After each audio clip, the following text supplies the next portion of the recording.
alladzina idza dzukirallahu wajilat qulubuhum wa idza tuliyat alaihim ayatuh zadatuhum imana. Lanjut. Dan apabila dibacakan ayat-ayatnya kepada mereka, bertambah kuat imannya. Subhanallah. Kira-kira kalau pas baca Al-Quran tambah iman atau tambah ngantuk? Dua-duanya ya? InsyaAllah dua-duanya. Ngantuk dan juga insyaAllah ada iman. Bagaimana supaya kita bisa menambah iman ketika membaca maupun mendengar kalamullah?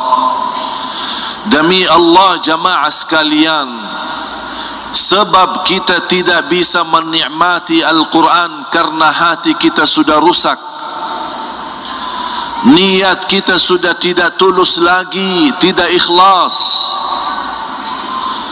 Kemanapun kita pergi tidak ada tujuan yang jelas, padahal kita semua hafal innamal a'malu binniyat, qul inna salati wa nusuki wa mahyaya wa mamati lillah. Sudah jelas-jelas ucapan kita lillah, kenapa tercampur lillah dan dunia? Salatku, ibadahku, hidupku, segala isi hidupku, bahkan matiku lillahi rabbil alamin. Mana? Jangan kita menjadi orang seperti orang munafik, enak ngomong tapi na'udzubillah perbuatannya malah terbalik. Ya ayyuhalladzina amanu lima taquluna ma la taf'alun. Hei orang beriman, mengapa kamu berkata-kata baik tapi beda sama perbuatannya? Latihan. Saya yakin kita tidak ada yang bisa sempurna, tapi ada tanda ikhlas, ada upaya, ada ikhtiar ingin merubah diri menjadi lebih baik. Sungguh akan Allah berikan pertolongannya supaya menjadi lebih baik. Bapak Ibu, Allah tidak keberatan memberi hidayah untuk kita semua. Allah tidak keberatan menjadikan hati kita semua sama dengan hati Nabi Muhammad. Allah tidak keberatan menjadikan kita punya jiwa yang suci dan bersih. Tapi kalau Allah berikan semuanya, apa kelebihan kita sih? Kelebihan kita apa? Kalau Allah berikan semua, terus apa yang kita beri kepada Allah? Kalau sudah hati bersih, suci, jauh dosa maksiat, Allah bisa menjadikan kita semua orang murni, takwa, salih, salihah. Allah tidak keberatan. Tapi Allah membiarkan kita berjuang supaya terbukti siapa di antara kita yang sungguh-sungguh beriman sama orang yang munafik, sungguh-sungguh yang jujur sama orang yang berbohong. Apakah kalian mengira akan masuk surga begitu saja sebelum Allah teliti kita siapa yang jujur dan siapa yang berdusta? Inilah dunia ujian. Menurut saya kelas, naik kelas kan, ujian nasional. Faham ujian nasional? Ini ujian internasional, bukan nasional lagi. Ini ujian. Huwallazi khalaqal mauta wal hayata liyabluwakum ayyukum ahsanu amala. Allah menciptakan mati dan hidup untuk menuji kalian siapa di antara kalian yang sebaik-baik amal.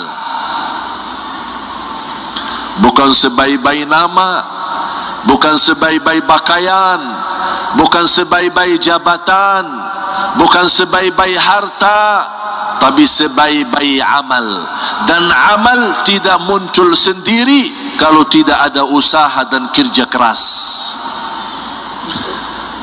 Saya pernah bertemu sama tukang jual makanan, suka keliling dari rumah ke rumah, teng-teng nasi goreng, teng-teng goreng.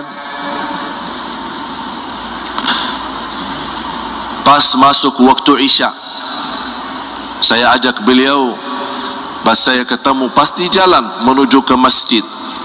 Ayo mas, temanin kita ke masjid, nanti lanjut cari rezeki biar berkah.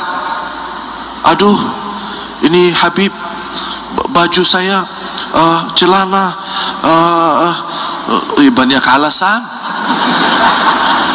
Celana saya kotor, tidak ada yang jaga ini. Terus tidak salat, insya-Allah salat. Terus maghrib tadi sudah. Jujur Habib belum. Terus Isya mau salat, maghrib aja belum. Bagaimana ente? Maaf, baju saya kotor.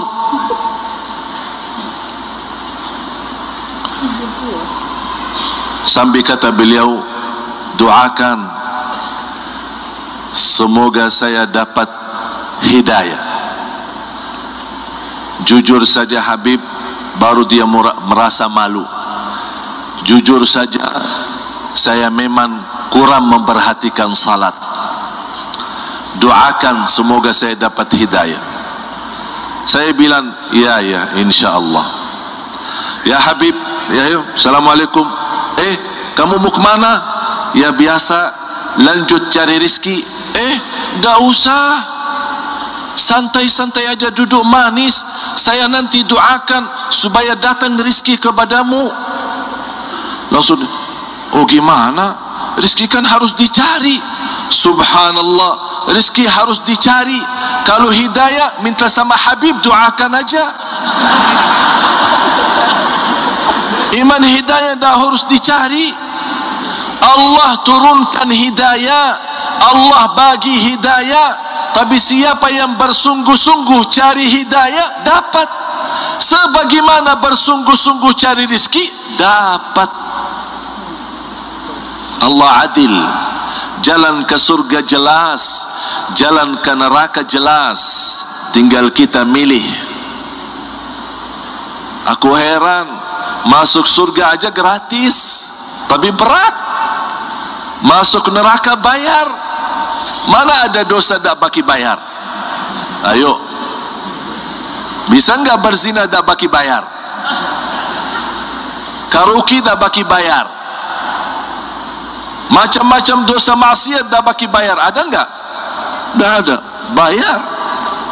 Mau bayar, ujung-ujungnya supaya menikmati. Bukan nikmati namanya, itu namanya gelisah hati sebab dosa. Tambah kita sadar, syahwat yang terbuang dengan cara haram sesaat saja dinikmati, tapi habis itu membawa penyesalan sampai hari kiamat. Nauzubillah. Buat apa kalau nikmati sesaat tapi selamanya menyesal?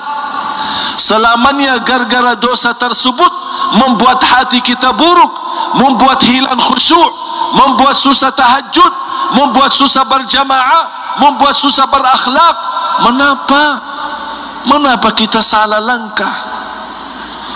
Ternyata betul Allah tidak pernah menzalimi kita, tapi hamba yang suka menzalimi dirinya sendiri. Allah memerintahkan dan Allah juga melarang, tapi Allah tidak pernah maksa untuk bertaat, dan Allah juga tidak pernah maksa untuk menghindari dari dosa. Kira-kira Bapak Ibu kalau dengar azan, kalau tidak mau ke masjid, apakah Allah marah sama kita atau mukul kita supaya sadar? Ada enggak? Tiba-tiba dengar azan dan mau ke masjid, ada tempel di muka kita. Ini dari mana ini? Pernah enggak? Allah tidak pernah maksa. Allah wakili seorang muazzin memanggil kita, hayya 'alas salah, hayya 'alal falah. dah mau ikut, dah mau dengar, tidak mau taati, tidak mau ke masjid, ya terserah, itu pilihanmu. Tapi nanti kalau diazab, jangan salahin Allah. Kebaikan maupun keburukan itu pilihan kita.